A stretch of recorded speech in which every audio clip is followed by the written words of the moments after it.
We are live. So we're not talking to ourselves. We're not talking to ourselves. We've got someone out there. Hello, Facebook world. G'day, team.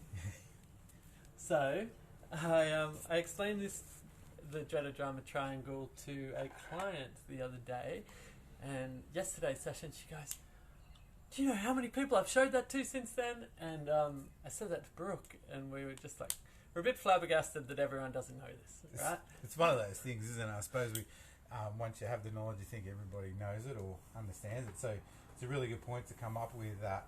Not everyone knows it, and how can we make it really simple and show that this plays out in my life internally, and it shows up externally in all my relationships somewhere, somehow.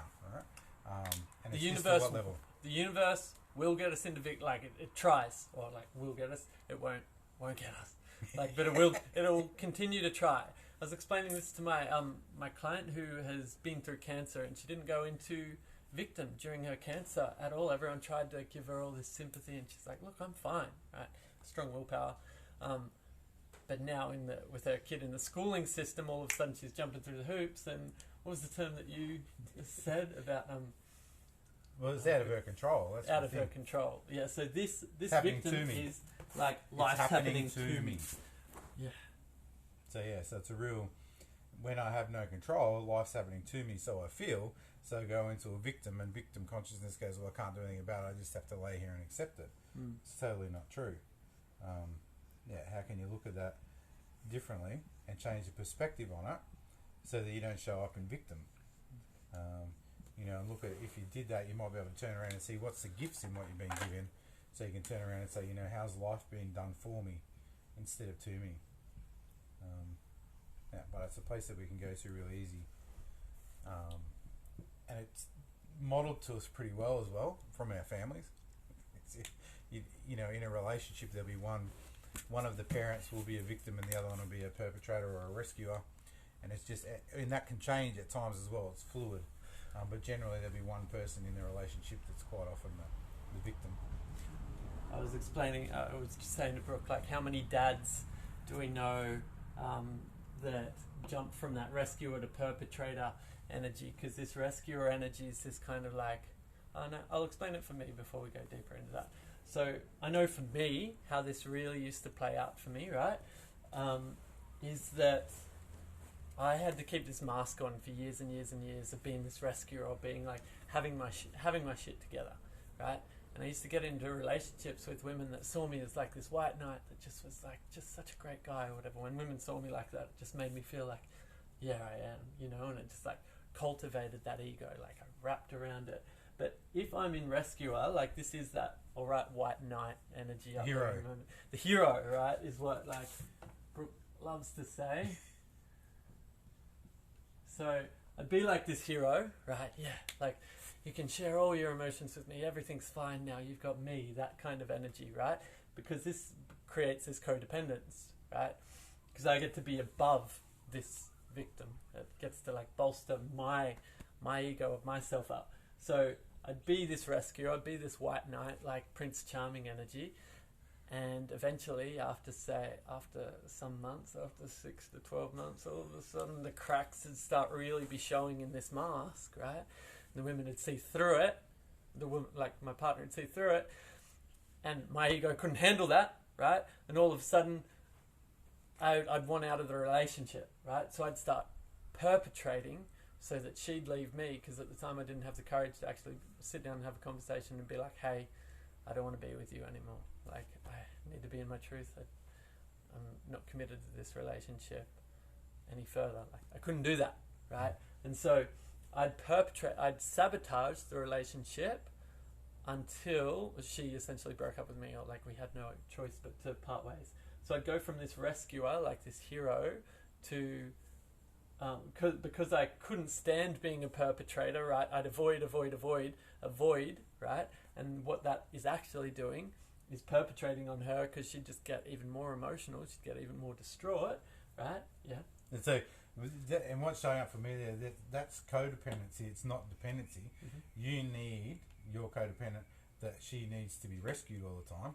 same as she needs to be rescued. So there's the codependency going backwards and forwards. Because it actually made me feel like worthy or big, or like gave me some kind of validation. So the victim, like, I'd get that validation from women. The victim would then start to rise up, come out of victimhood.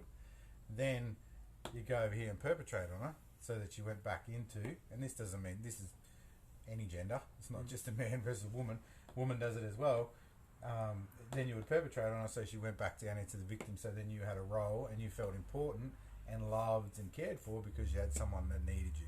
Yeah, and simultaneously, like, if she started like I said, I'd get really avoidant, which would make her really anxious. All of a sudden she'd be coming with all these emotions, right? And then I'd play the victim, like she's perpetrating all her emotions on me, which to a degree, like, it's all co-created, right? She is, in that instance, the perpetrator to my victim. But can you see how all this just co-creates more and more of itself, right? So none of these are where we want to be. None of them are like good places to be, right? So you need to be in here. But we'll talk about that another time. No, we can talk about that today. Because I think we need to go back to victim, poor me. Woe is me. Yeah, woe is me, poor me, life's happening to me. I can't change the situation because of external circumstances, so I just have to accept it, understand it, and be it. Then the perpetrated villain plays that as well, blames. Blames. So the perpetrator really blames the world for everything else that's happening to them. Yeah. Right? So whereas this one accepts it and goes, well, I can't do anything about it because it's me and it's who I am, I'm the victim. We don't quite use the victim term internally. We don't look at it that way. So this is bringing that place back into, oh, I'm sitting in the victim because I'm going, poor me, I can't do anything about this, it's not my fault, it's not my responsibility, I've done the best I can. All those sorts of things come down in the victim. And up here in the perpetrator blames the world for what's happened to them and themselves as well. So that's what happens up there. And the rescuer becomes the hero to these people and themselves as well. So it's like, that's how they go, and that's how they become dependent on each other, backwards and forwards. And you move, as people, we move between the victim, the rescuer, the perpetrator, perpetrator, victim, victim, perpetrator. And so it's a perpetual thing that's just constantly shifting. So it's more about, Danny doesn't like my pen. It's more about getting just awareness of how this can play out in our lives, and in internally as well this happens. So that's the big piece. Now he's going to the antidotes. Yeah. So explain it. So on these, the way to get out of the triangle or to start to be conscious of it is the first thing, awareness that I'm in it. And we all have this, like I've said, at some stage. So it's not about there's something wrong with you or you're not in it. There's just different levels of where you might be in it, or which one is your starting place, right? Because we all have a starter one that's stronger than the rest within ourselves and others as well. So to get out of it, we have to have the consciousness that it's there and that we're in it. So once we understand it, and then the way out of it, there can be, instead of being the victim, be the creator of a different way or a different circumstance, or how can I do this differently, or what now, and move out of the victim. It's like take responsibility for how you are and what you can do differently, right? And then the perpetrator becomes the challenger. And that can be like, well, if you're on the outside, it's like challenge yourself or challenge the person to do things differently. How can they show up differently? What can they do? If it's internally, it's the same thing. Very similar to the creator, but challenge yourself to do things differently. Show yourself a different way out of it, and set yourself goals that could come into there, or have agreements with yourself that you can start to slowly do, and be really careful you don't make that so hard that you can't achieve it. So then you can perpetrate on yourself, say, fucking told you couldn't say, because you'll flip backwards and forwards really easily and go back to the victim and go, there, I couldn't do it. Then the rescuer becomes a coach internally and externally as well. So watching this as well, like in this coach role, like if we ever do want to help our friends out who, or like people who are struggling, people who have ended up in victim, right? We can be a coach to a degree. All of us can for our friends. However, the line is to not be responsible. I don't make Brooks' problems my problem when he comes to me, right? I just hear him, I listen to him, I appreciate him, and that's all I have to do in so much of it. Be your brother, and that's all I need him for. Like when I get into this state of, my money's gone, blah, blah, blah, blah, I'm not actually like making Brooke responsible, like save me, because if he steps into this, like if I'm in this save me energy, I'm not actually asking it, because the victim, victim doesn't vibrate at courage and can rarely actually ask. Yeah, but if Brooke was to step into this like rescuer energy on me, right, then it perpetuates my victim energy, right? So it's just a perpetuation. Whereas if he just hears me, holds center, and is boundaried, all of a sudden I've got to step into creating something for myself and like realizing that this is a time to create. That all triggers, like anytime I end up in a bit of victim, I'm like, oh, what have I got to create from here? What do I get to create from here? Anytime someone's throwing things at me, like trying to perpetrate on me, I'm like, what if I just get to perceive them as, like they're challenging me right now? What's the lesson in it for me? How can I? And it's been happening for a few months now where I'm getting to embody this level of like loving creating from when someone challenges me. Like, look at them projecting all their stuff all over me. It comes back to you slowed down too, then, in life. So you've come down and you've given yourself space to create, because we can go into our shadow and just keep going like that and keep trying and being too busy and just being over and over creating the same mistake over and over again and then not changing it.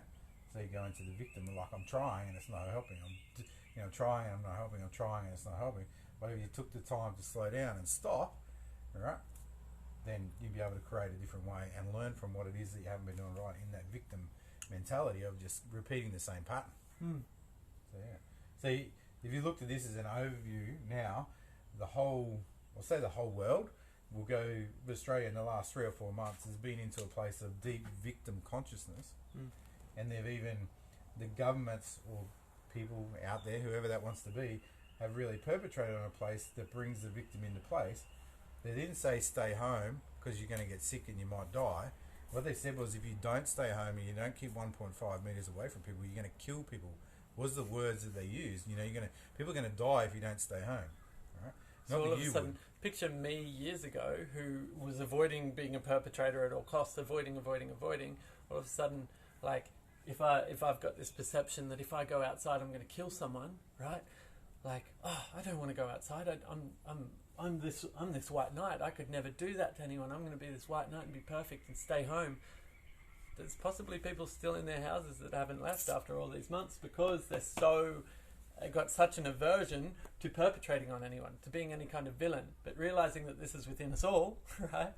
All of a sudden we can hold our center and just be in that space of, okay, I need to take up my space in this world. If you want to see the people in society still playing out, go to the shop somewhere and look at the person that's standing there and the energy you get from them. And when you get within 1.5 meters of them, that's someone that's running in this at the moment. Still in the victim consciousness. Yeah. The people that make a comment about you being too close or keep moving away from you is really in that place of like fear, victim consciousness. Yeah. So I don't know how we went. How do we go about explaining the drama triangle? I think that's great. There's so much more you can do with it, so deeper. How it shows out, how you can do that differently in relationships, how you can do with loved ones as well as work and stuff like that. Like work is a real big one with the drama triangle, and how you can come into presence and how you can go to problem solving rather than, handing it over to someone else and go, not my problem. How do you go into that place and put your hands up and go, hey, I've got a solution or we can do something about this. But there's even in a relationship, so yeah. If you're the victim in your relationship, notice it, see how you can do it differently. Ask this person if they can do things differently in a good way. Create a different way of being in a relationship. Yeah. And if there's a perpetrator in your relationship, maybe leave. Yeah, really. If it's really strong. Yeah. And that would be because whenever they're there and you're here, there's going to be an imbalance, and it's probably not going to be a happy relationship for you. There's this energy of like, I know best over here. Do as I say. Do as I say here. And this is like, oh yeah, life's happening to me energy. So I'm going to write that up, take a picture of it, put it in the comments, and if anyone needs to ask more questions, reach out, because Brooke and I are doing more videos. And so and if there's something that you want to know about this, ask a question. Maybe we can do a live with some questions answered, and how we can play out and how you might be able to do it differently. So, cool. We out. Yeah. We love you all. Have a beautiful weekend. Hope it's amazing.